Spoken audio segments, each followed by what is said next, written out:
So the next tile set is just the blue mist tile set. It looks like this one. Let me just place a couple of these in so you can see them. So there's an auto tile that lets you do some auto tiling. This can be foreground or background in terms of visual. You might want to have it if it's going to be if you're trying to make a separation for them. You've got two different ones. You've got a brighter version here and then that darker version right there. They also blend together in terms of the auto tiles, so you can use them together if you wanted to. And you can use them separate like that. Alright. So then what we can do though, just to give you an idea of the, we'll just go through a couple of the things you can do with them.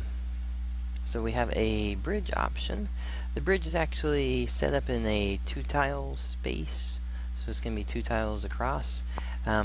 This one's a little bit unique in that the pieces don't directly fall in the right spot. We probably could make a little offset so that it does happen exactly where it goes, but we'll fill in on that spot here in just a second so that you can actually have so that the pieces will go right in line with them and stuff.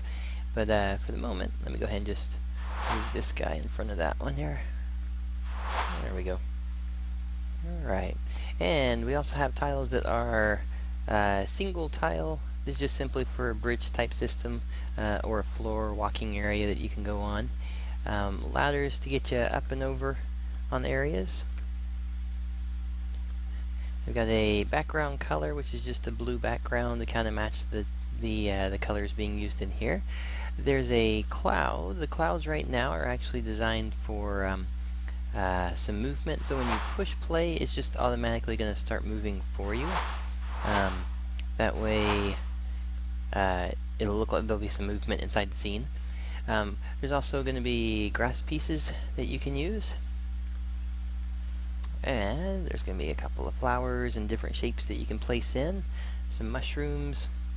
Now there's a mushroom that actually is used more like a jumping system. So as an example here, just to give you an idea of what you could do with it.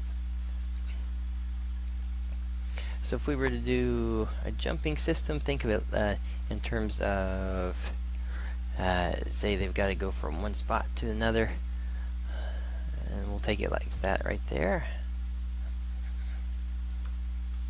There you go. So something similar to this, you could do like that one. Actually, while I'm thinking about it, let's just add one little element here. I'm going to turn off the collider so that the player can make sure they can actually get back in case they fall. And then we'll make sure the image is set in the background. There we go. So now if you do fall, then you can actually just continue with it. And then there are foreground and background bushes. So one of them is actually a darker bush that sits in the background, and one's a little bit lighter with a collider box on it. There, we'll put a little bridge top piece to jump into. Maybe even go, if we did a here, we'll just erase out here for a little bit of fun. And you could even make these guys pickups, or you can make them health points that you can grab up for it. So we'll put a background bush right there, one that you can actually walk through. Alright, and then there's going to be water with this set, so you can actually add some water elements to your scene. Couple of different ones, some with bubbles. These are static in terms of animation, they're just intended for a visual look to them. And we change over to there. Alright, so I think you hopefully kind of get the idea of where this is going in terms of its usage. And you just create a nice fun fill look to it, and then the additional elements, which are really nice to have, as for instance, let's see, is the tree pieces. You can add a small tree, you can add a large tree, and then you can also add bridge elements. So how about we add one more thing over here. We're going to add a beginning bridge cap, and then we'll stretch out the bridge a few times and end the bridge right there. And then it's got a start piece for the bridge railing and an end piece on the bridge railing, like that. Alright. And I think we've got all the main parts and pieces there being used up with it.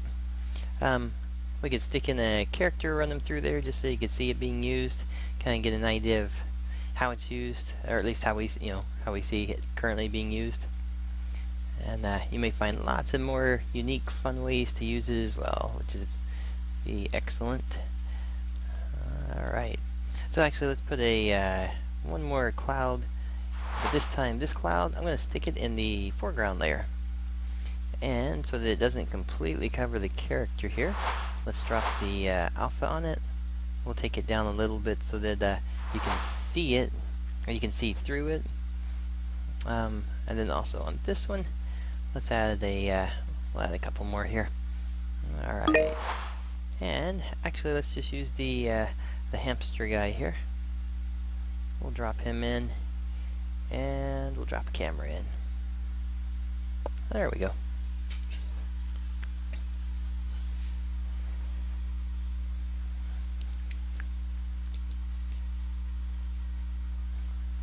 So then once it gets saving, we can walk across it, have a little fun. So there we go. So some nice fun movement with the clouds going across. And you can change up, individually if you want the cloud speeds to change and stuff. We probably still want to put a little piece there, but you have the little bridge piece, you can walk up and down. Some trees. So for instance with this one, just kind of a fun little jumping element to it. And then some water that just kind of takes you down slowly. Alright. There you go. So that one is the Blue Mist tile set. So if you get a chance to use it and come up with something creative, be sure to drop it up there on the Market Center so we can test it out and see what you do with it. Alright, thanks.